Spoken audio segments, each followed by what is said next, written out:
सभी को नमस्कार। बच्चों, शुभाशीष। उम्मीद है आप सब अच्छे से अपनी पढ़ाई कर रहे होंगे।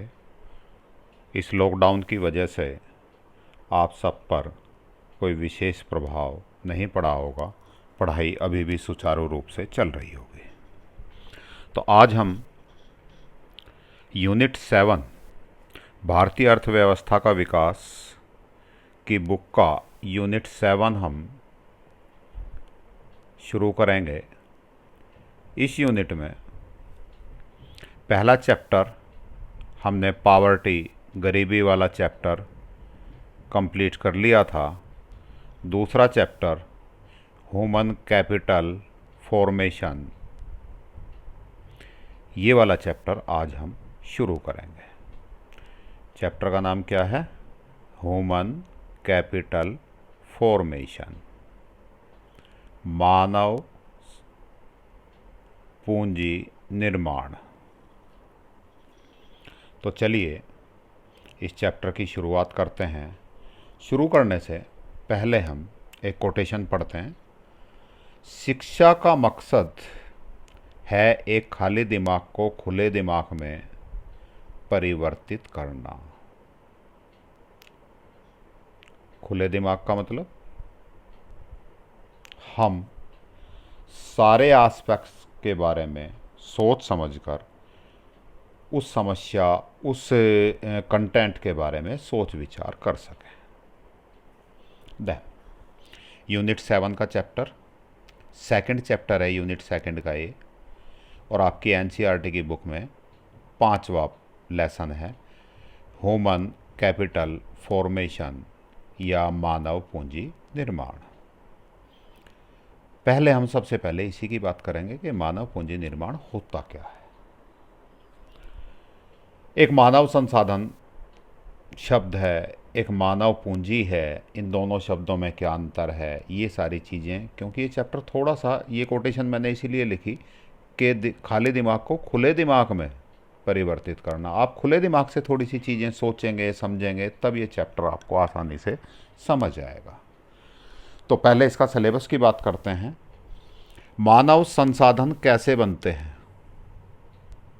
एक नया वर्ड आया, संसाधन, एक पूंजी, एक निर्माण। 3 वर्ड हो गए। अभी बात करेंगे हम इन। मानव पूंजी की आर्थिक विकास में भूमिका, भारत में शिक्षा क्षेत्र का विकास। ये 3 टॉपिक हमारे सिलेबस में हैं।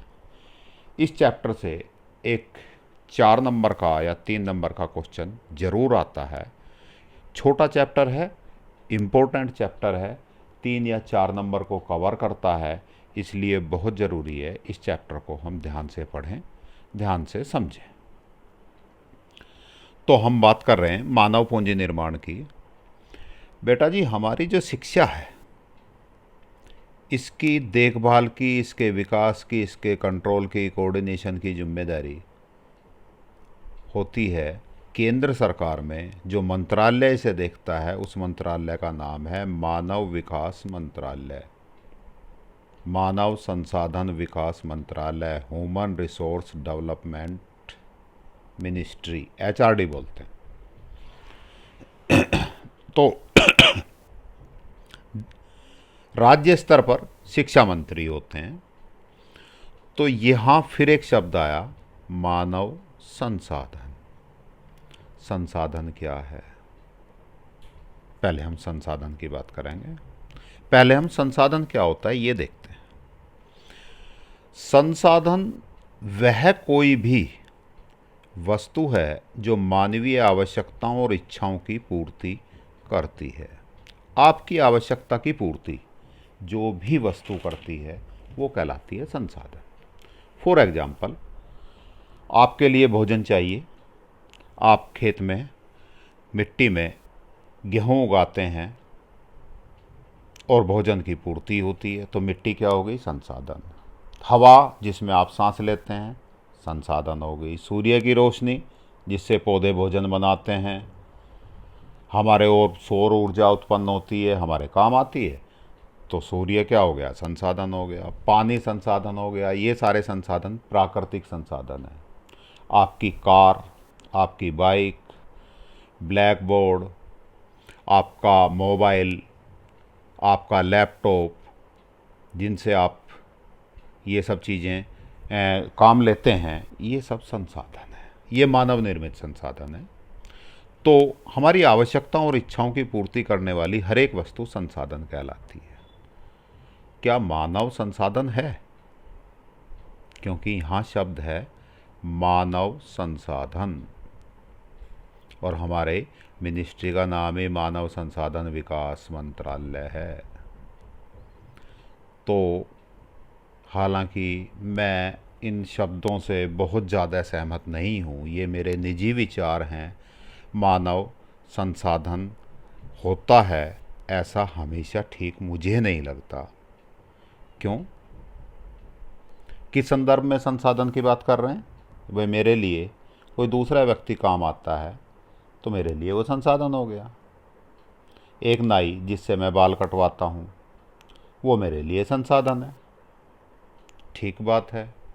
एक ड्राइवर जो बस में बिठा के मुझे एक जगह से दूसरी जगह तक ले जाता है वो एक संसाधन है। आप लोगों के लिए मैं जो आपको पढ़ा रहा हूँ, एक टीचर अर्थात एक टीचर, वो एक संसाधन है। लेकिन क्या सभी संसाधन हैं? हमारे पिता जो हमारे लिए बाहर से पैसा कमाते हैं, हमारे पालन पोषण की जो जिम्मेदारी उठाते हैं, क्या मेरे पिता मेरे लिए एक संसाधन है?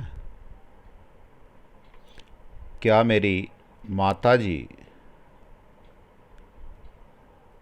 जो मेरी आवश्यकताओं और इच्छाओं की पूर्ति करती हैं, वो मेरे लिए संसाधन है? मीन्स बच्चे के लिए माँ, बच्चे के लिए पिता, पिता के लिए बच्चा, माता के लिए बच्चा, ये सब आपस में संसाधन हैं। मेरे ये बेटा जी थोड़ा सा टॉपिक से अलग हट के बात कर रहे हैं हम। मेरे लिए ये सारे एक दूसरे के लिए केवल संसाधन नहीं है। माता और बच्चे के बीच में जो स्नेह होता है, जो प्रेम होता है, जो वात्सल्य होता है, उसको हम संसाधन नहीं कह सकते। खैर, हम अपने टॉपिक पे चलते हैं। संसाधन की बात समझ आ गई कि संसाधन क्या होता है। मानव आप जानते ही हैं, अर्थात अब एक मानव अच्छा संसाधन कब होगा, उसका विकास संसाधन के रूप में विकास कब होगा, जब उसकी योग्यताएं और कुशलताएं बढ़ जाएं। एक ड्राइवर मेरे लिए अच्छा ड्राइवर कब होगा, जब वो मेरी बस को अच्छे से कुशलता से बिना एक्सीडेंट किए, बिना कोई झंझट खड़ा हुए, संकट खड़ा हुए अपने गंतव्य स्थान तक पहुंचा दे। तो बात करें मानव संसाधन के विकास से, अभिप्राय मानव की गुणवत्ता में वृद्धि से है कि इंसान के, मनुष्यों के गुणों में वृद्धि कर दी जाए, तो उसको हम कहते हैं मानव संसाधन विकास। कुछ कॉन्सेप्ट क्लियर हुआ? मानव, आप और मैं, संसाधन, हम एक दूसरे के काम आते हैं, एक दूसरे की आवश्यकताओं और इच्छाओं की पूर्ति करते हैं, इसलिए हम संसाधन भी हैं, लेकिन मात्र संसाधन नहीं है। इन सब का विकास, मानव संसाधन विकास का अभिप्राय मानव की गुणवत्ता में वृद्धि से है। अब जैसे जैसे मानव की गुणवत्ता में वृद्धि होगी, हमारे समृद्धि और विकास की प्रक्रिया बढ़ेगी। अर्थात मानव संसाधन विकास समृद्धि और विकास की प्रक्रिया में सहायता करता है। एक देश का आर्थिक विकास तभी संभव है जब भौतिक और मानव संसाधनों का विकास तथा अनुकूलतम उपयोग हो। ये इस चैप्टर का की लाइन्स हैं। इनको थोड़ा सा अभी बाद में समझ आएंगी। भौतिक संसाधन क्या होते हैं, मानव संसाधन क्या होते हैं, ये अभी मानव संसाधन तो आपको कॉन्सेप्ट कुछ क्लियर हो गया होगा। भौतिक संसाधन ऐसी सभी चीज़ें जो निर्जीव हैं, मानव से अलग हैं, निर्जीव हैं और हमारी आवश्यकताओं और इच्छाओं की पूर्ति करते हैं। जैसा मैंने अभी एग्जाम्पल बताया था, हवा है, सूरज है, पानी है, आपकी गाड़ी है ना, ये सारे। अब बात करें, एक देश भूमि जैसे प्राकृतिक संसाधनों को कारखानों जैसी भौतिक पूंजी में बदल सकता है। भाई हमारे पास बहुत सारी ज़मीन पड़ी है, खाली ज़मीन पड़ी है, जब तक मानव ज्ञानवान नहीं होगा, कुशल नहीं होगा, उस खाली भूमि का कोई उपयोग नहीं कर सकता। जब आप सशक्त होंगे तभी तो उस भूमि को खेत बना सकते हैं, तभी तो उसमें फसल का उत्पादन कर सकते हैं, या उस भूमि पे कोई फैक्ट्री लगा सकते हैं। लेकिन ये कब संभव है? जब मानव संसाधन हमारे पास मजबूत हों। तो प्राकृतिक संसाधनों को भौतिक पूंजी में कब बदल सकते हैं हम? जब इसके पास मानव संसाधन हो, और मानव संसाधन इंजीनियर, डॉक्टर जैसी मानव पूंजी में बदल सकता है। इस प्रकार दोनों पूंजी निर्माण सचेत निवेश निर्णय का परिणाम होते हैं। एक एग्जाम्पल से समझते हैं मानव पूंजी और भौतिक पूंजी दोनों मिलकर कैसे काम करती हैं, फिर इनमें अंतर हम अभी पढ़ेंगे आगे। पहले एक एग्जाम्पल देखते हैं बेटा जी। एक एग्जाम्पल मैं लेता हूँ। एक पेशेंट है, ये बीमार है, इसको किडनी का ऑपरेशन होना है। एक डॉक्टर है, ये डॉक्टर कैसे बना भाई? इसने बहुत साल तक पढ़ाई की होगी, मेहनत की होगी। एक साधारण बच्चा ही तो रहा होगा ये बचपन में। इसके बाद इसने पढ़ाई की, मेहनत की, फिर MBBS किया होगा, फिर MS किया होगा, है ना, MBBS, MS surgeon, master in surgeon, और फिर बहुत सारी प्रैक्टिस की होगी, तब जाके ये डॉक्टर बना। इसका मतलब ये जो इसके ब्रेन में है चीज़ें, कैसे ऑपरेशन किया जाएगा, क्या होगा, जो इसकी योग्यता है, स्किल है, ये कहलाएगी इसकी मानव पूंजी। समझ आ गई बात? इस डॉक्टर के ब्रेन में जो चीज़ें इसने एक्वायर की हैं, जो चीज़ें पढ़ी हैं, संभाली हैं, दिमाग में समझी हैं, जो स्किल इसके पास है, जो नॉलेज इसके पास है, जो क्षमता इसके पास है, वो कहलाएगी मानव पूंजी। अब इस पेशेंट का ऑपरेशन करने के लिए भाई ये डॉक्टर सीधा सीधा ऐसा तो है नहीं कि खाट पे लिटाएगा और इसको ऑपरेट कर देगा। इसके लिए इसको क्या क्या चीज़ें चाहिए भाई? इसको बहुत सारे ऑपरेशन इक्विपमेंट चाहिए, इसको ऑपरेशन थिएटर चाहिए जहाँ ये ऑपरेशन कर सके, उस ऑपरेशन थिएटर में AC चाहिए, बहुत सारा पैरामेडिकल स्टाफ चाहिए, नर्सेज वगैरह, बहुत सारी मशीनें चाहिए।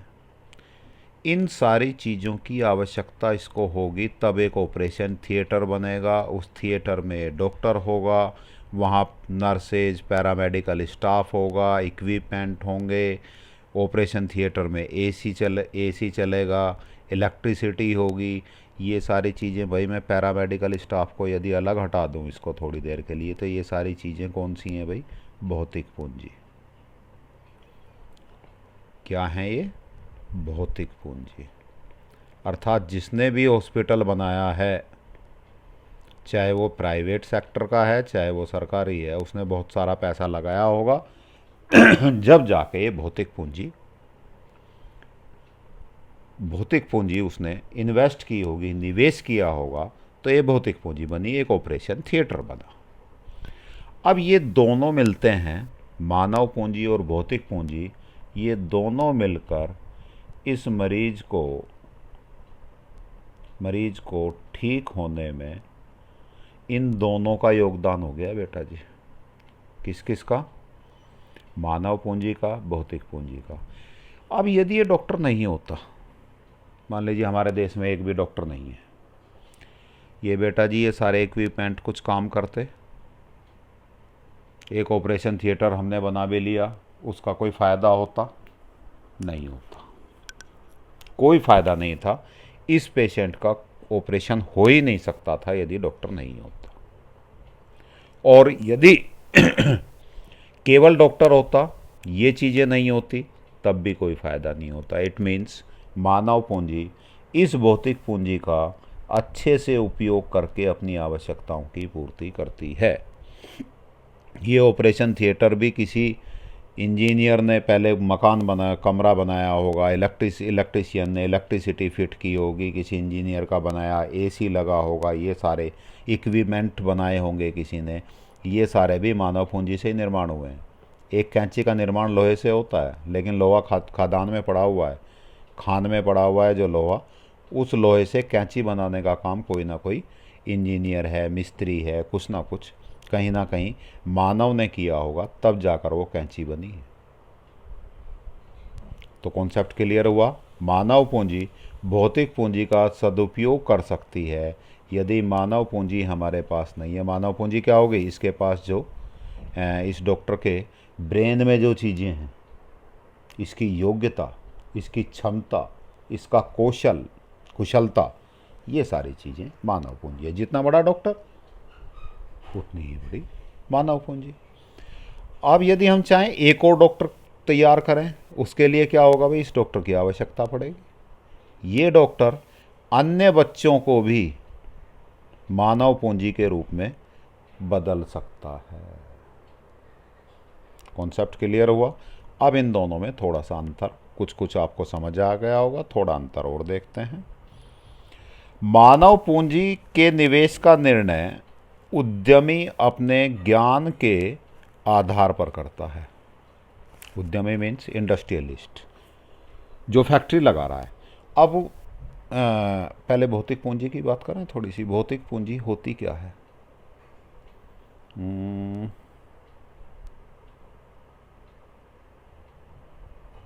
अच्छा, इसमें शायद डेफिनेशन नहीं है, चलो मैं बता देता हूँ। ये रही सेकंड पार्ट में। इसमें वे सभी आगतें हैं जिनकी आगे उत्पादन के लिए आवश्यकता होती है। ये सब भौतिक पूंजी कहलाती हैं। जैसे प्लांट, मशीनरी, कोई फैक्ट्री, कारखाना, इमारतें, बिल्डिंग, कच्चा माल, ये सब भौतिक पूंजी कहलाती हैं। अभी जो हमने एग्जांपल लिया था ऑपरेशन थिएटर में जितने भी इक्विपमेंट हैं, ऑपरेशन थिएटर का कमरा है, वो बिल्डिंग है, वो सब कहलाएंगी भौतिक पूंजी, क्योंकि उनसे हम क्या कर रहे हैं?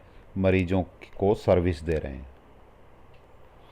तो कोई भी उत्पादन, चाहे वो उत्पादन वस्तु का हो, चाहे वो सेवा का हो, जहाँ आइसक्रीम बनाने की फैक्ट्री है, आइसक्रीम जमाने की मशीनें, आइसक्रीम जमाने के लिए जो कच्चा माल है, दूध वगैरह, जो बिजली है, वो सारे उन मशीनों को चलाने के लिए जो भी शक्ति का इस्तेमाल कर रहे हैं, चाहे वो बिजली हो, चाहे वो जनरेटर हो, जो भी है, वो सारी कहलाएंगी भौतिक पूंजी।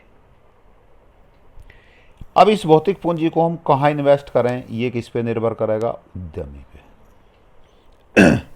भौतिक पूंजी का निवेश वो अपने ज्ञान के आधार पे करता है। भाई मैं आइसक्रीम की फैक्ट्री लगाना चाहता हूँ और मेरा 1 करोड़ रुपए का प्लांट लगेगा, तो मैं इन्वेस्टमेंट करूँ या ना करूँ, मुझे फ़ायदा होगा, नुकसान होगा, ये सारा अपने ज्ञान के आधार पर ही वो निवेश करेगा। उसको फ़ायदा दिखाई देगा, लाभ दिखाई देगा तो निवेश करेगा, नहीं दिखाई देगा तो निवेश नहीं करेगा। देन भौतिक पूंजी की और चीज़ें पढ़ते हैं। भौतिक पूंजी जैसे मशीनरी को मालिक से अलग किया जा सकता है। अलग का मतलब, मेरे पास एक भौतिक पूंजी, मेरी कार है, आज मैंने बेच दी, किसी और के पास चली जाएगी। अब उस कार पे मेरा हक रहेगा जब मैंने बेच दी हो? नहीं रहेगा। एक फैक्ट्री है, आज मालिक ए व्यक्ति है, उससे बी व्यक्ति उस फैक्ट्री को खरीद लेता है, तो शुरू में फैक्ट्री ए की जो भौतिक पूंजी थी फैक्ट्री की, उसका मालिक कौन था? ए। अब मालिक कौन है? बी। इसका मतलब भौतिक पूंजी को उसके मालिक से अलग किया जा सकता है, या दूसरे शब्दों में कहें भौतिक पूंजी के मालिक बदल सकते हैं। आज मालिक कोई है, कल कोई है। भौतिक पूंजी मुख्यतया एक आर्थिक और तकनीकी प्रक्रिया है, टेक्नोलॉजी से रिलेटेड है और आर्थिक है, पैसे के लिए काम होती है भौतिक पूंजी। भौतिक पूंजी केवल निजी लाभ उत्पन्न करती है। जो भौतिक पूंजी का निवेश कर रहा है उस उद्यमी को लाभ होगा। तो भौतिक पूंजी केवल निजी लाभ, मीन्स मैं भौतिक पूंजी का निवेश कर रहा हूँ तो मुझे ही लाभ होगा। जो भी व्यक्ति भौतिक पूंजी का निवेश कर रहा है, भौतिक पूंजी का उत्पादन कर रहा है, उसी को लाभ होगा। भौतिक पूंजी स्पर्शनीय होती है, दिखाई देती है, हम उसको छू सकते हैं, इसे आसानी से बाजार में बेचा भी जा सकता है। जैसे प्लांट है, मशीनरी है, कारखाना है, इमारतें हैं, कच्चा माल है, सब हमें दृश्य हैं, दिखाई देती हैं। अब आप कहोगे बिजली, करंट तो होता है ना, स्पर्शनीय है नहीं है? छुओगे तो पता लगेगा। वेरी गुड, लेकिन छू के मत देखना कभी। तो ये दृश्य होती हैं, स्पर्शनीय होती हैं, छुआ जा सकता है, महसूस किया जा सकता है।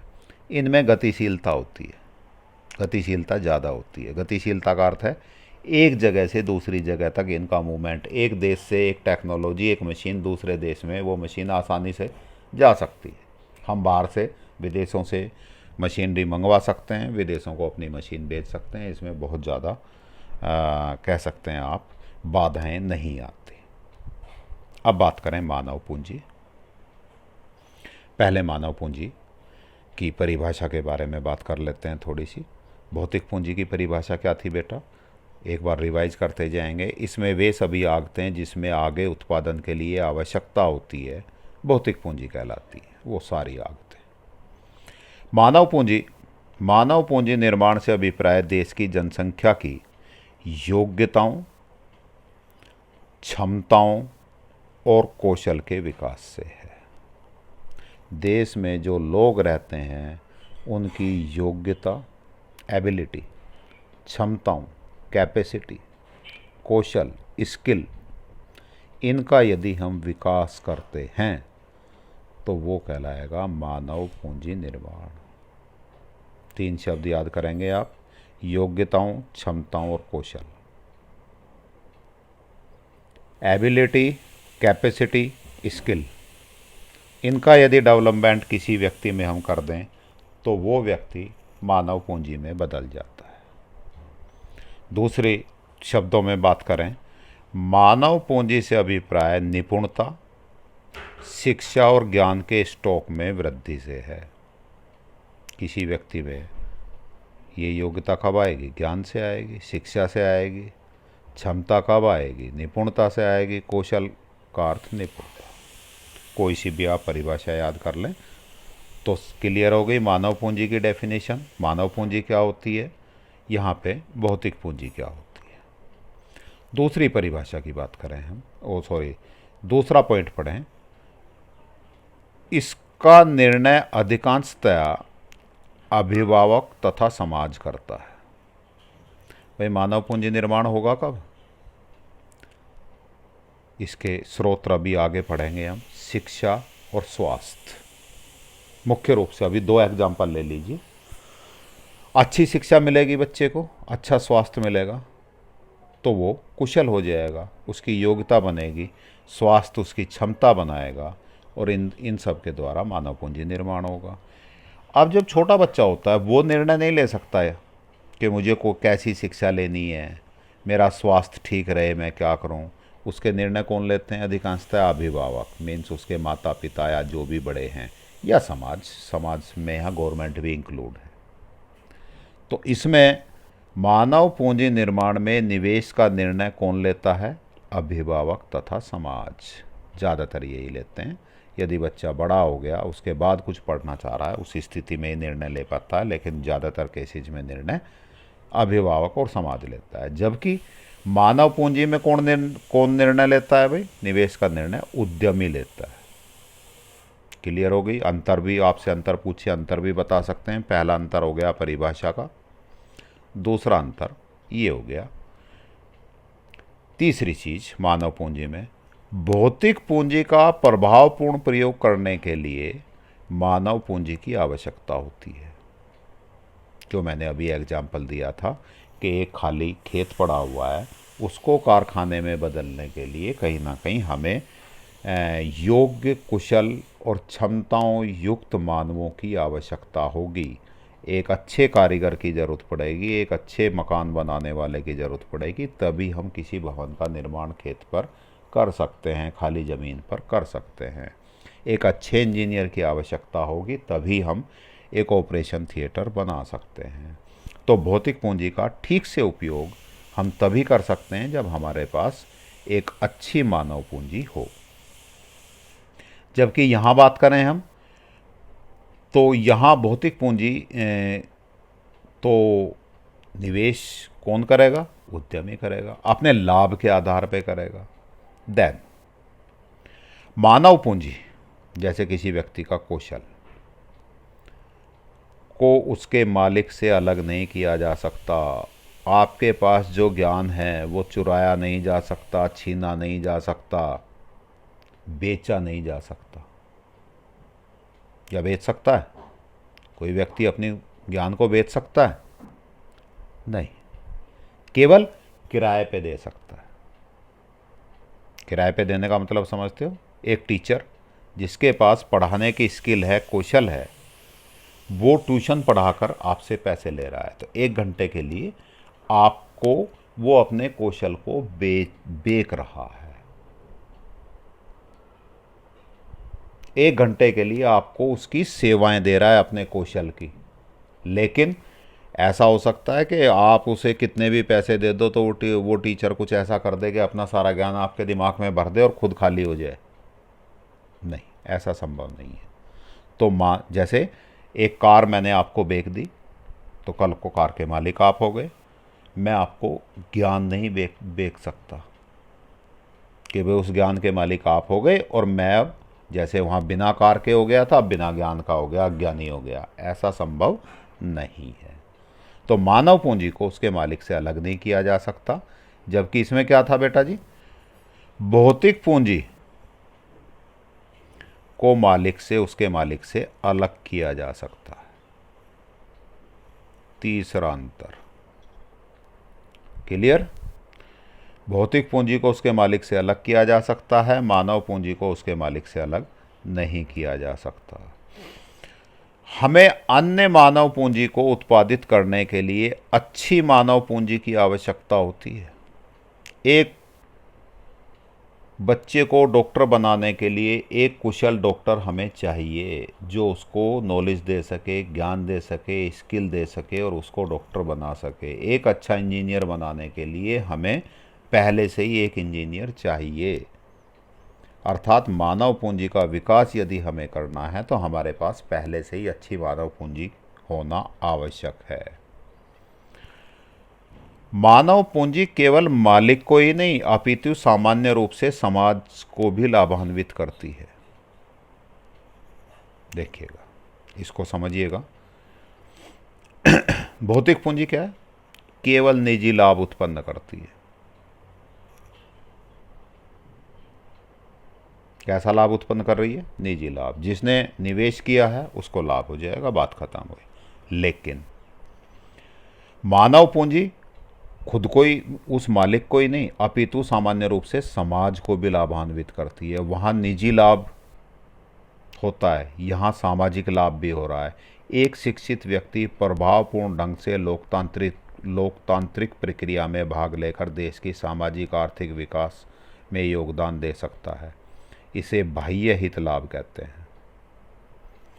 एक पढ़ा लिखा आदमी यदि समाज में रहता है तो उसका लाभ पूरे समाज को मिलता है। वो अपने आसपास साफ सफाई, अपने आसपास का माहौल साफ स्वच्छ रखता है। उसकी भाषा, उसका समस्याओं को हल करने का तरीका, ये सारे अच्छे होंगे, जिससे सारा ही समाज लाभान्वित होगा। लेकिन मानव पूंजी के साथ ऐसा नहीं है। मानव पूंजी केवल निजी हित ही उत्पन्न करती है। चौथा अंतर, मानव पूंजी भौतिक पूंजी केवल निजी लाभ उत्पन्न करती है। सॉरी, मैं गलत बोल गया था। देन अभी हमने पढ़ा था मानव पूंजी को उत्पादन करने के लिए अच्छी मानव पूंजी की आवश्यकता होती है, जबकि भौतिक पूंजी का उत्पादन एक आर्थिक और तकनीकी प्रक्रिया है। ये पांचवा अंतर था बेटा जी। छठा अंतर, मानव पूंजी स्पर्शनीय नहीं है, अदृश्य होती है। मीन्स आप किसी व्यक्ति की योग्यता, एक डॉक्टर है, उसके दिमाग में क्या क्या स्किल है, एक इंजीनियर है, उसके दिमाग में कितना ज्ञान है, कितनी कौन सी कौशल है, उनको आप छू नहीं सकते। इनको बाजार में बेचा नहीं जा सकता, जो अभी बात हो रही थी। केवल उसकी सेवाओं की बिक्री की जा सकती है। एक डॉक्टर का ज्ञान आप खरीद नहीं सकते, उसके ज्ञान की जो सेवाएं, ज्ञान से जो सेवा उत्पन्न हो रही है, वो आप ले सकते हैं। फीस दे के डॉक्टर आपको अपने ज्ञान के अनुसार आपकी बीमारी देख के दवाई लिख देगा, आप ठीक हो जाएंगे। तो आपने उसकी सेवाएं ली हैं, तो उसने अपनी सेवाओं की बिक्री की है, अपना ज्ञान नहीं, बेच ही नहीं सकता वो। और जबकि मानव पूंजी में क्या था बेटा, मानव पूंजी को बाजार में बेचा जा सकता है। सॉरी, हर बार गलत बोलता हूँ। भौतिक पूंजी को बाजार में बेचा जा सकता है। भौतिक पूंजी की गतिशीलता अधिक होती है, अर्थात जैसा मैंने बताया, एक देश से दूसरे देश में आसानी से आ जा सकती हैं। जबकि मानव पूंजी की बात करूं तो राष्ट्रीयता और सांस्कृतिक बाधाओं के कारण इसकी गतिशीलता कम होती है। एक डॉक्टर जो भारत में रह रहा है, वो अमेरिका जाना चाहे तो उसकी गतिशीलता इतनी आसान नहीं होगी जितनी आसान डॉक्टर के उपकरणों का होगा। यदि डॉक्टर से संबंधित कोई उपकरण है, उसको आसानी से हम एक देश से दूसरे देश में ले जा सकते हैं। लेकिन डॉक्टर खुद जाना चाहे तो राष्ट्रीयता है ना, वीज़ा, परमिट, बहुत सारी चीज़ें चाहिए। तो उसकी राष्ट्रीयता के कारण और सांस्कृतिक बाधाओं क्योंकि दूसरे देश की संस्कृति अलग है, तो बहुत सारे लोग जाना भी नहीं चाहते। तो इन बाधाओं के कारण इसकी गतिशीलता कम होती है। छठा अंतर है। दोनों में समानता क्या है बेटा जी? एक समानता, समय के साथ दोनों ही पूंजियों में मूल्यह्रास होता है।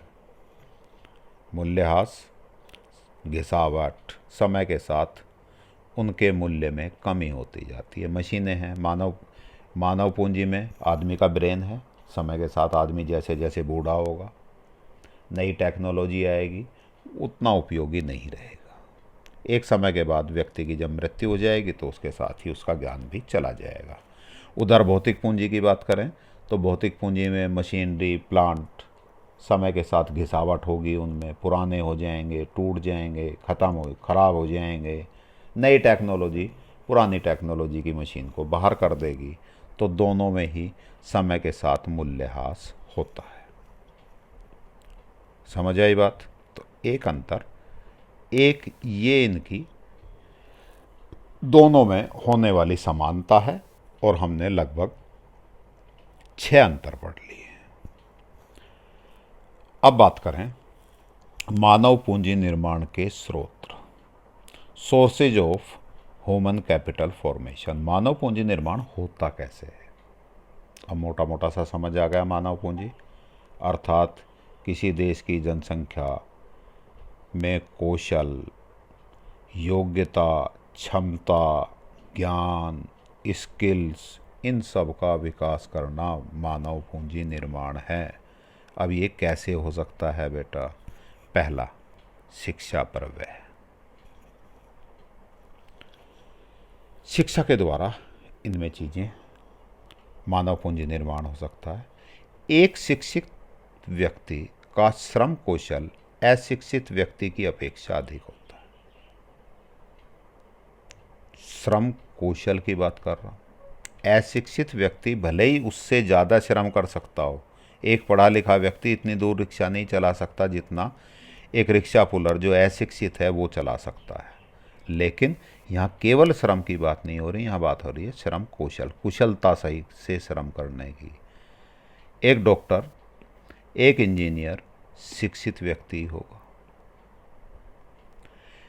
इसको अधिक पे मिलती है। क्यों मिलती है? क्योंकि इसकी कुशलता ज़्यादा है, और जितनी ज़्यादा कुशलता उतना अधिक पेमेंट, उतनी ही उसका देश के विकास में भागीदारी, जीडीपी में योगदान उतना ही ज़्यादा है। इसके कारण शिक्षित व्यक्ति अशिक्षित व्यक्ति से अधिक आय अर्जित करने के योग्य होता है। समझ आई बात? ये तुम्हें बहुत गहराई से समझनी है बेटा जी। आगे जीवन में यही चीज़ काम आएगी आपको, अभी से ढंग से समझ लो। आप में जितनी कुशलता होगी, आगे जाकर जब आप जॉब ढूंढेंगे, आप जितने ज़्यादा कुशल होंगे उतना ही ज़्यादा आपकी आय होगी। तो आप इस 20, 22, 25 साल का जो शुरू के सालों का जीवन है, ये आप अपनी कुशलता बढ़ा रहे हैं, अपना ज्ञान, अपनी योग्यता, अपनी कुशलता, ये जितनी ज़्यादा बढ़ा लेंगे, आगे उतना ही अधिक आपकी आय होगी, उतनी ही आय अर्जित ज़्यादा कर सकते हैं। ज़्यादा कुशलता ज़्यादा आय, सीधी सी बात है। कम कुशलता कम आय, बिल्कुल कुशल नहीं है बहुत कम आय। अतः देश में अब ये कुशलता कब आएगी? शिक्षा से आएगी। तो देश में शैक्षिक अवसरों के विस्तार की आवश्यकता है। जितने शैक्षिक अवसर, जितने school, college, engineering college, medical college जितने ज़्यादा होंगे, जितना ज़्यादा उन पे खर्च करेंगे उतना ही ज़्यादा वो बढ़ें, ज़्यादा संख्या में ज़्यादा होंगे, जितने ज़्यादा होंगे उतना ही मानव पूंजी निर्माण होगा। और ये मानव पूंजी निर्माण विकास की प्रक्रिया को बढ़ाता है। अर्थात मोटे रूप में कह सकते हैं कि शिक्षा आर्थिक विकास में योगदान देती है। तो मानव पूंजी निर्माण का पहला स्रोत हो गया शिक्षा। जितना शिक्षा पर व्यय करेंगे, आप भी एक तरह का आजकल बिजनेस कर रहे हैं, इस शिक्षा पर जितना ज़्यादा इन्वेस्टमेंट करेंगे, लेकिन यहाँ केवल इन्वेस्टमेंट पैसे का नहीं है। आप ये सोचो कि मैं अपनी शिक्षा पे 2,000 रुपये या 2,000 रुपये के मान लीजिए 100 रुपये महीना के बजाय मैं 1,00,000 रुपये महीना खर्च करना शुरू कर दूं, तो मेरी इन्वेस्टमेंट ज़्यादा होगा तो मेरी कुशलता बढ़ जाएगी। पैसा तो चाहिए ही शिक्षित होने के लिए, आपको किताबें खरीदने के लिए, स्कूल आने जाने के लिए, फीस के लिए, कॉपी पेन। इसके साथ साथ आपको इसमें जो मुख्य रूप से कुशलता आपकी बढ़ाएगी वो बढ़ाएगी मेहनत। जितना ज़्यादा पढ़ाई में मेहनत करेंगे आप, उतनी ही आपकी कुशलता बढ़ेगी। जितनी ज़्यादा कुशलता बढ़ेगी उतना ही आप भविष्य में ज़्यादा आय अर्जित करेंगे। क्योंकि आपके इस प्रोसेस में जो भौतिक पूंजी है, कॉपी पेन, फीस, किताबें, ये सारी चीज़ें इन्वेस्टमेंट करने का, ये भौतिक पूंजी लगाने का फ़र्ज है आपके अभिभावकों का, माँ बाप का। आप क्या लगा रहे हैं? मेहनत, अभ्यास। ये चीज़ें जितनी ज़्यादा से ज़्यादा लगाएंगे, आप उतना ही कुशल होंगे। जितना कुशल होंगे उतना ही अधिक आय पे जाएंगे। जितना अधिक आय होगी उतना ही आर्थिक विकास होगा। ये आर्थिक विकास देश का तो होगा ही, उससे पहले आपका और आपके परिवार का होगा। दूसरा, चलिए इसी में थोड़ा सा और देखते हैं। शिक्षा पर निवेश अपने भावी आय को बढ़ाने के लिए और रहन सहन के स्तर को बढ़ाने के लिए होता है। मैंने आपको समझा दिया। शिक्षा बेहतर सामाजिक स्थिति और गौरव प्रदान करती है। वह व्यक्ति को जीवन में बेहतर चयन के योग्य बनाती है। यह समाज में होने वाले परिवर्तनों को समझने हेतु ज्ञान प्रदान करती है। अब मोबाइल आए हैं, इन मोबाइल को शिक्षित व्यक्ति ज़्यादा अच्छे से नया भी कोई मान लीजिए सेट आता है, कोई नई टेक्नोलॉजी आती है, तो शिक्षित व्यक्ति ज़्यादा जल्दी से समझता है। तथा नव प्रवर्तनों, इनोवेशन, अभी आगे पढ़ेंगे ये क्या होता है, मैं आगे समझाऊंगा। नव प्रवर्तनों को बढ़ाती है, साथ ही नई तकनीकी को अपनाने में सहायता देती है। ये पूरा टॉपिक हम आगे पढ़ेंगे। तो पहली बात हो गई थी हमारी मानव पूंजी निर्माण के स्रोत में पहला स्रोत हमारा शिक्षा पर व्यय हो गया। दूसरे स्रोत की बात करें बेटा जी हम, तो दूसरा स्रोत है स्वास्थ्य पर व्यय। अच्छा स्वास्थ्य मानव पूंजी निर्माण के लिए बहुत ज़रूरी है। एक बीमार श्रमिक जिसे चिकित्सा सुविधाएं उपलब्ध नहीं है, वह कार्य से अनुपस्थित रहने को विवश होता है। भाई जब कोई टीचर बीमार है तो स्कूल जाएगा, कोई डॉक्टर खुद ही बीमार हो गया स्कूल तक जाएगा, कोई इंजीनियर बीमार है और उसको चिकित्सा सुविधाएं भी उपलब्ध नहीं है तो स्कूल तक जाएगा? नहीं जाएगा। तो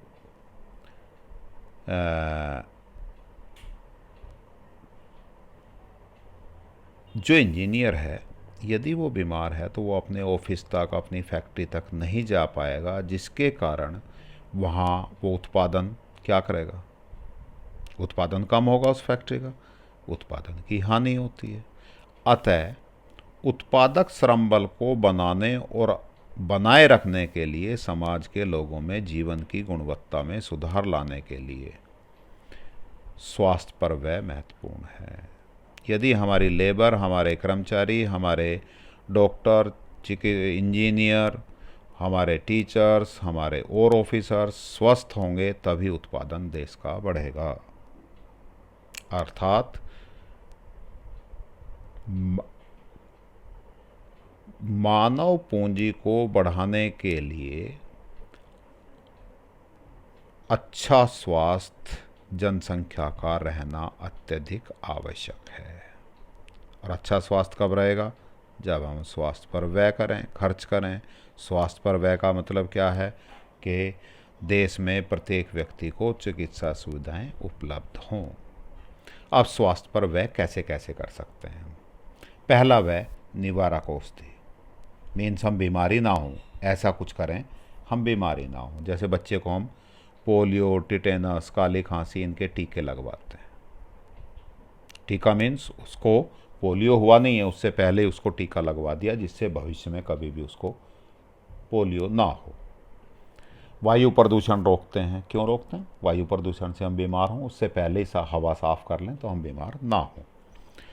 इट मीन्स बीमार होने से पहले जितने भी प्रयास किए जाते हैं जो बीमार होने से हमें रोकते हैं, वो कहलाते हैं निवारक औषधि, रोगनाशक औषधि। फिर भी हम बीमार हो जाते हैं तो कुछ दवाइयाँ लेते हैं, दवाइयों से ठीक हो जाते हैं, तो रोग होने पर ली जाने वाली दवाइयाँ कहलाती हैं रोगनाशक औषधि। तीसरा सामाजिक औषधि।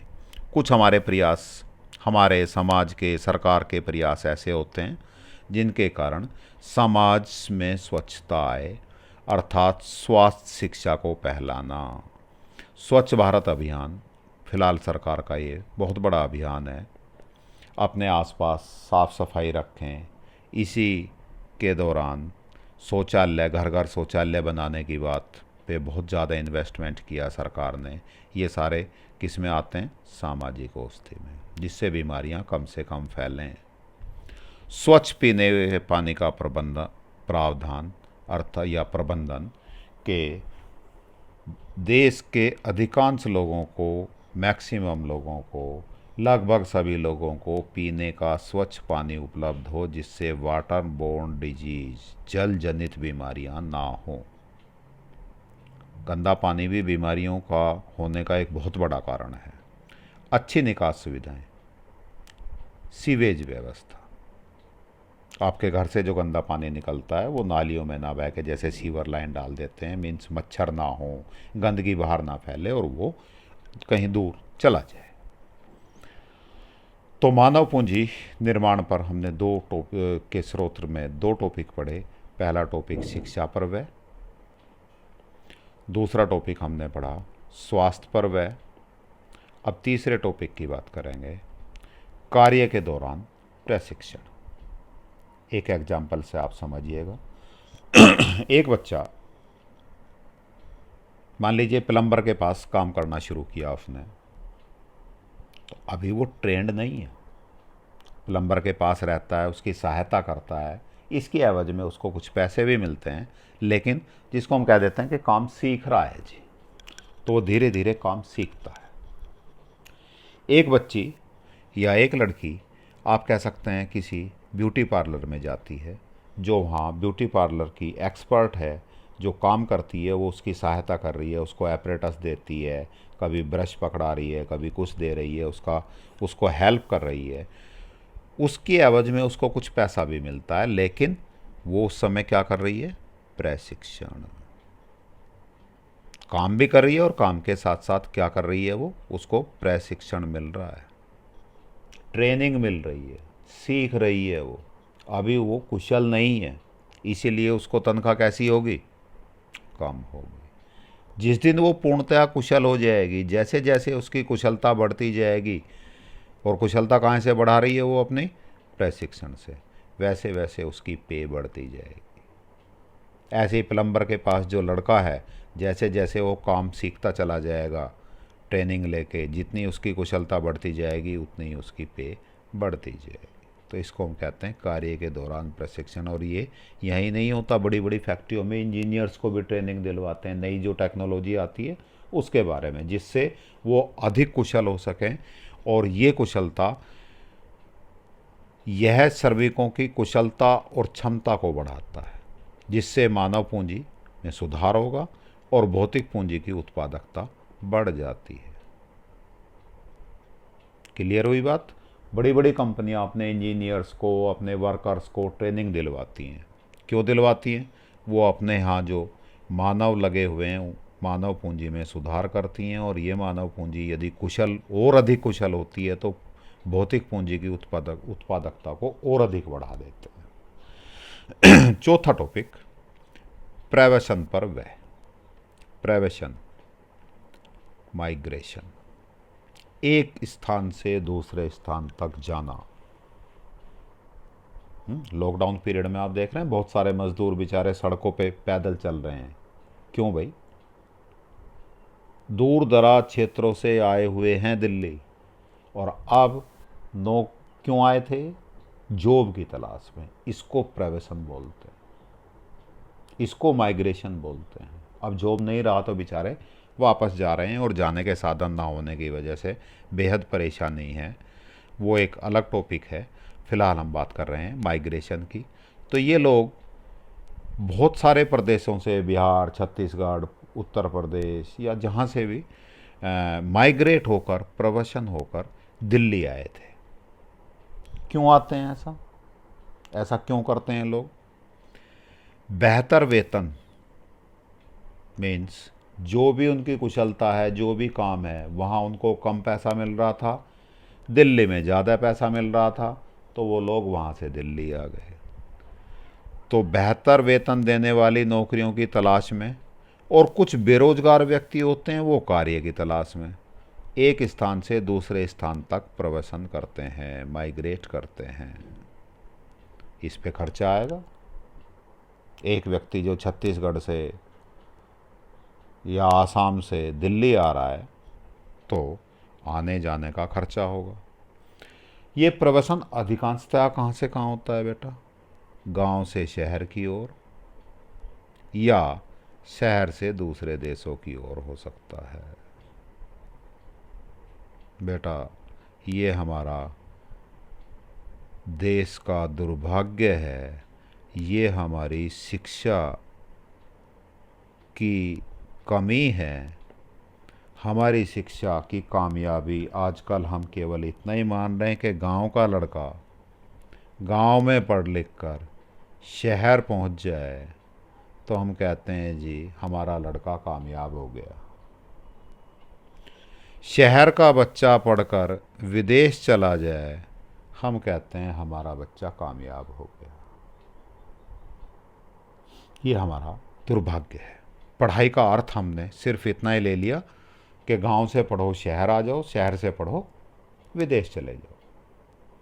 बिहार से एक मज़दूर पंजाब आता है, पंजाब उस वही जिसके खेत हैं वो मालिक, पंजाब का मालिक कनाडा जाता है।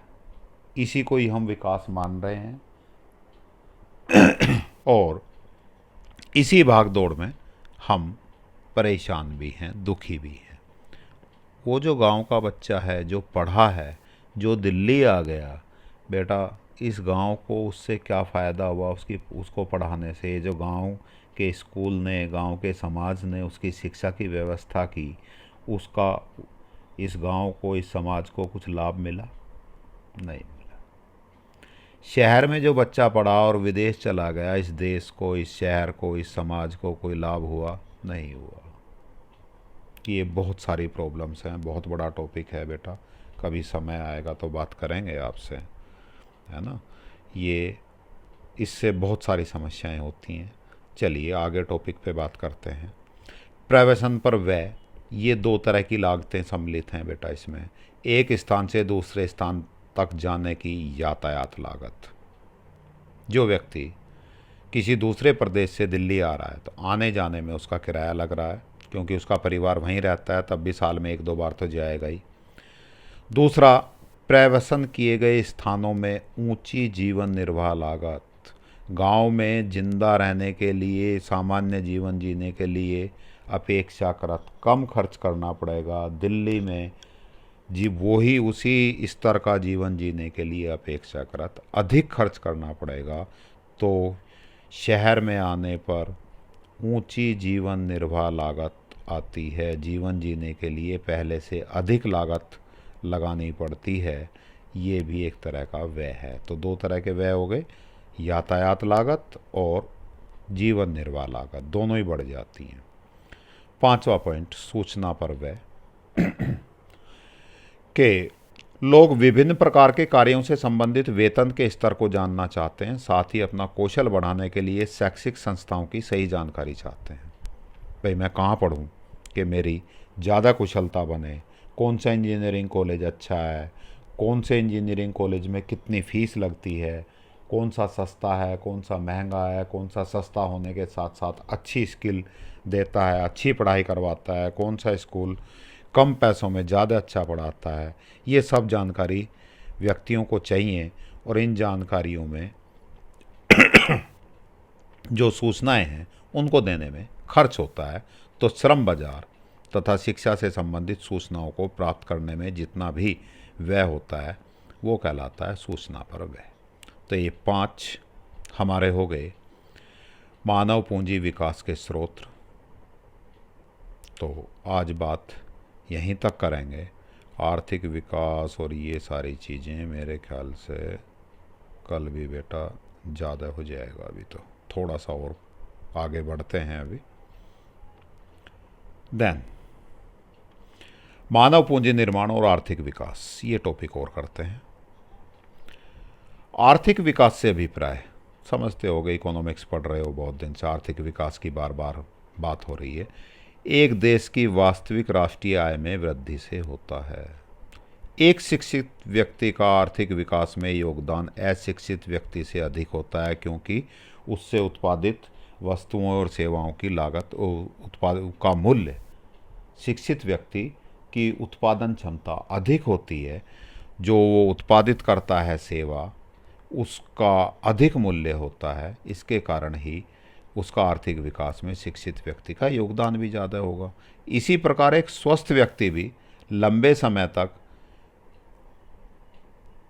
बिना किसी बाधा के श्रम की पूर्ति को प्रदान करके आर्थिक विकास में योगदान करता है। अर्थात कुशल होना चाहिए, स्वस्थ होना चाहिए।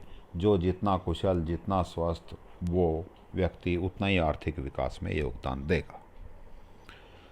देन नेक्स्ट टॉपिक इज मानव पूंजी निर्माण की भूमिका या महत्व।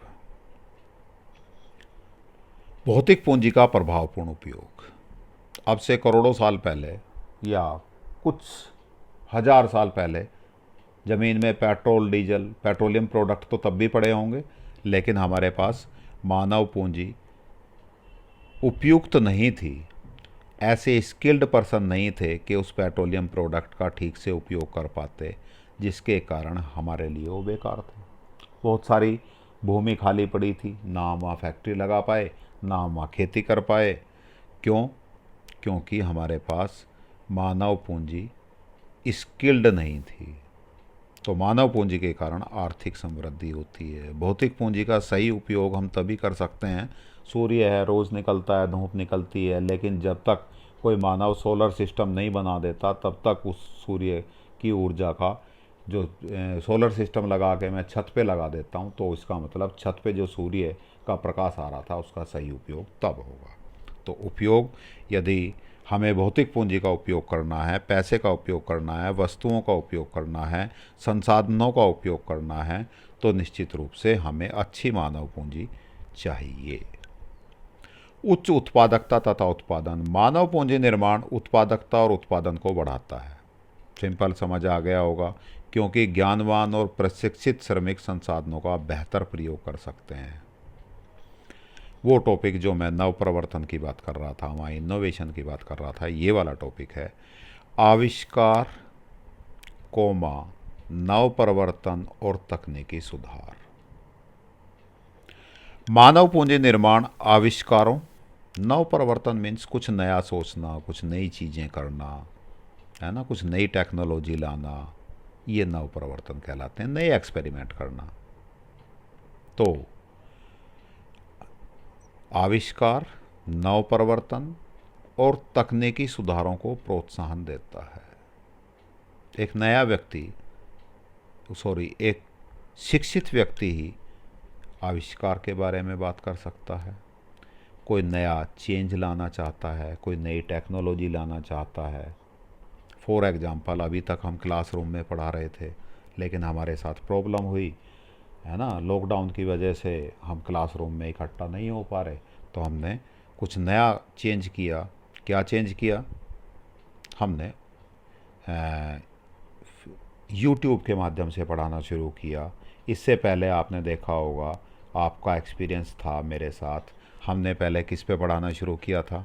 लाइव क्लासें लेना शुरू किया। लेकिन उस लाइव क्लास में क्या हुआ? नेट प्रॉब्लम आई। फिर हमने टेलीफोनिक क्लास लेना शुरू किया, उसमें भी कुछ बच्चों का कनेक्शन टूट जाता था। धीरे धीरे ये सब नव प्रवर्तन थे, वरना तो आप और हम पढ़ते पढ़ाते कैसे हैं? क्लास में, ब्लैक बोर्ड पे।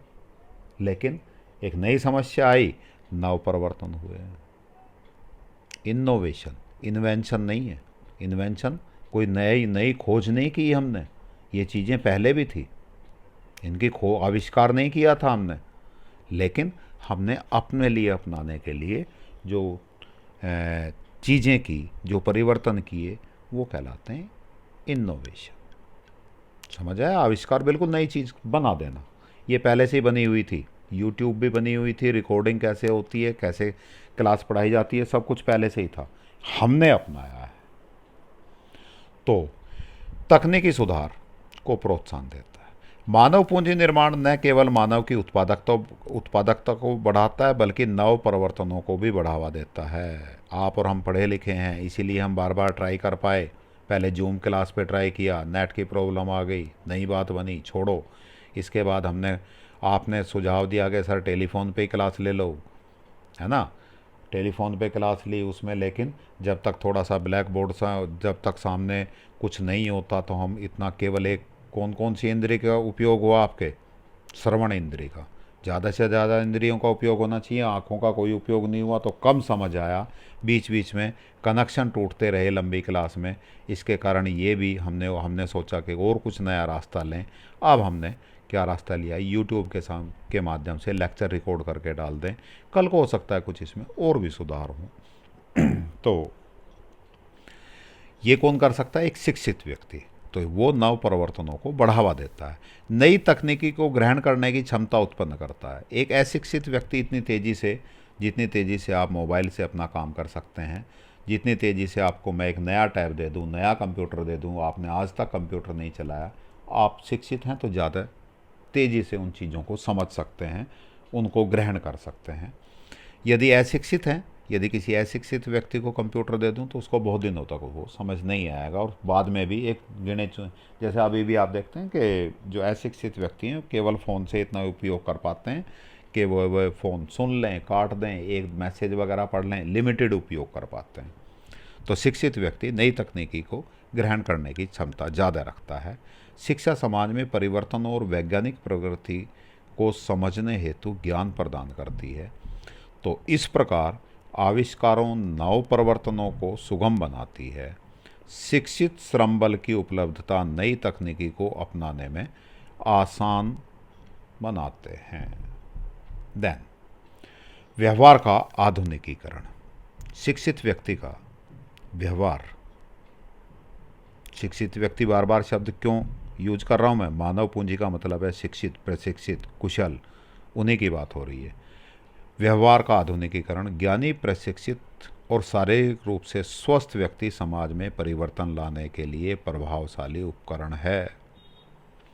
मानव पूंजी में निवेश मानसिक दृष्टिकोण को बदलने में सहायता करता है।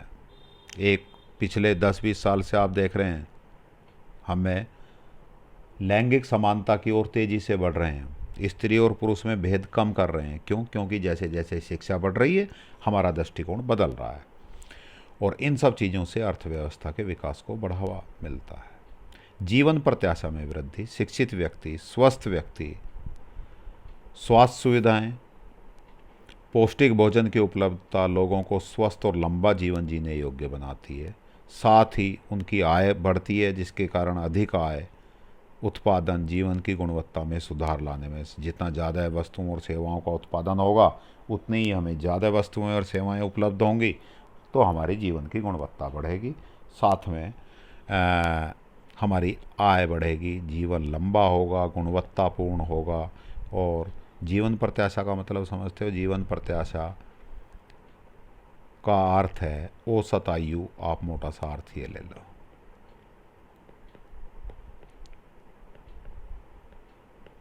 कि देश में किसी व्यक्ति के जीने की अनुमानित प्रबलता कितनी है, अनुमानित आप कह सकते हैं अनुमान कितने साल जिएगा, तो औसत आयु निकाल लें हम किसी देश की। जैसे हमारे देश की अब फ़िलहाल 68 ईयर्स है, तो हम ये मानते हैं कि एक व्यक्ति लगभग 68 साल जिएगा। ऐसा भी हो सकता है कि 80 साल भी जी जाए, ऐसा भी हो सकता है 40 साल में भी एक्सपायर हो जाता है। लेकिन औसत आयु, जीवन प्रत्याशा मीन्स उस देश के नागरिकों को जीवन जीने की उम्मीद। जनसंख्या वृद्धि पर नियंत्रण, जानते ही हैं आप, एक शिक्षित व्यक्तियों का परिवार अशिक्षित व्यक्तियों की अपेक्षा परिवार छोटा होता है, कम बच्चे होते हैं, जिससे जनसंख्या नियंत्रित होती है। चलिए यहीं तक की बात करते हैं आज। तो हमने आज बात करी, एक बार हल्का सा रिवीजन कर लेते हैं इन चीज़ों का। हमने आज बात करी मानव पूंजी निर्माण की। मानव पूंजी निर्माण का पहले हमने सिलेबस पढ़ा, सिलेबस के बारे में बात करी, इसमें 3 या 4 नंबर का क्वेश्चन आता है, ये बात करी। फिर हमने संसाधन क्या होते हैं इसकी बात करी, मानव पूंजी क्या होती है इसकी बात करी, मानव पूंजी और भौतिक पूंजी में क्या अंतर हैं, ये हमने 6 अंतर पता किए, इनके बारे में समझा। इसके बाद हम चले मानव पूंजी के कौन कौन से स्रोत होते हैं, 4 स्रोत पढ़े, शिक्षा पर व्यय, स्वास्थ्य पर व्यय, तीसरा स्रोत हमने कार्य के दौरान प्रशिक्षण, ऑन जॉब ट्रेनिंग, चौथा प्रवसन पर व्यय। ये 4 हमने इसके पॉइंट्स पढ़े। 5वां भी था सूचना पर व्यय। 5 ये मानव पूंजी निर्माण के स्रोत पढ़े। मानव पूंजी निर्माण आर्थिक विकास में कैसे सहयोग देता है, इसके बारे में थोड़ी सी हमने बात करी। फिर हमने मानव पूंजी निर्माण की भूमिका या महत्व की बात करी कि भौतिक पूंजी का प्रभावपूर्ण उपयोग करना है तो आपको निश्चित रूप से अच्छी मानव पूंजी की आवश्यकता होगी। उत्पादन बढ़ाना है, उत्पादकता बढ़ानी है, तो मानव पूंजी का महत्वपूर्ण रोल है। आविष्कार, नव प्रवर्तन, तकनीकी सुधार में मानव पूंजी का महत्व है। व्यवहार का आधुनिकीकरण, शिक्षित समाज ज़्यादा अच्छा व्यवहार कर पाता है, ये हमने पढ़ा। जीवन प्रत्याशा बढ़ती है, ये हमने पढ़ा। जनसंख्या वृद्धि पर नियंत्रण, ये 6 पॉइंट हमने इसके पढ़े। तो यहाँ तक का हमारा आज का सिलेबस हुआ। इसके बाद नेक्स्ट लेक्चर में हम बात करेंगे मानव पूंजी निर्माण की समस्याएं और शिक्षा का क्षेत्र। तो उम्मीद है आपको मेरा ये लेक्चर पसंद आया होगा, ठीक से समझ आया होगा, और आप इस चैप्टर को ढंग से एक बार आप एनसीईआरटी की बुक पढ़ेंगे अब, और उसके बाद फिर इसकी एक्सरसाइज के क्वेश्चन देखेंगे। अच्छा बेटा जी, एक बात और करना चाहता हूँ आपसे, 5 मिनट और बात करूँगा कि आजकल बहुत सारे वीडियो लेक्चर आ रहे हैं। आप यदि यूट्यूब पे डालेंगे आपको हिंदी मीडियम में, इंग्लिश मीडियम में हज़ार लेक्चर्स मिलेंगे। मानव पूंजी निर्माण के भी बहुत सारे लेक्चर्स मिलेंगे। लेकिन बेटा जी, एक चीज़ आपको देखना है कि आपके काम का कौन सा है कौन सा नहीं है। मैं ये नहीं कह रहा कि वो बेकार हैं या बहुत बढ़िया हैं, सबकी अपनी अपनी इम्पोर्टेंस है। आपको क्या करना है, कौन सा लेक्चर आपके लिए उपयुक्त है, कौन सा लेक्चर आपके लिए उपयुक्त नहीं है, इसके लिए आप एक कसौटी पर उसको रख के देखें कि क्या उस लेक्चर में एनसीईआरटी के जो क्वेश्चन आंसर हैं वो बड़े इम्पोर्टेंट हैं। इन क्वेश्चन आंसर के सबके उत्तर उस लेक्चर में आपको मिल रहे हैं। यदि मिल रहे हैं तो आप ये मान के चलिए कि वो एनसीईआरटी सिलेबस को फॉलो करके आगे बढ़ रहे हैं। और यदि सभी प्रश्नों के उत्तर नहीं मिल रहे तो इसका अर्थ है कि वो कुछ और सिलेबस लेके आगे बढ़ रहे हैं। वो ज्ञान गलत नहीं है, लेकिन आपके लिए इतना उपयोगी नहीं है, आपके लिए उपयुक्त नहीं है, क्योंकि आपको सीबीएसई का पेपर देना है। तो सीबीएसई सिलेबस या एनसीईआरटी पर आधारित चीज़ें ही आपके लिए इम्पोर्टेंट हैं। फॉर एग्जांपल, मैं एक इसमें आपको एक क्वेश्चन बताता हूँ कि जैसे आप क्या करें कि एनसीईआरटी का, जैसे इसी चैप्टर का एक एग्जांपल ले लेते हैं। इस चैप्टर में मैं एक क्वेश्चन की बात करता हूँ। ये क्वेश्चन है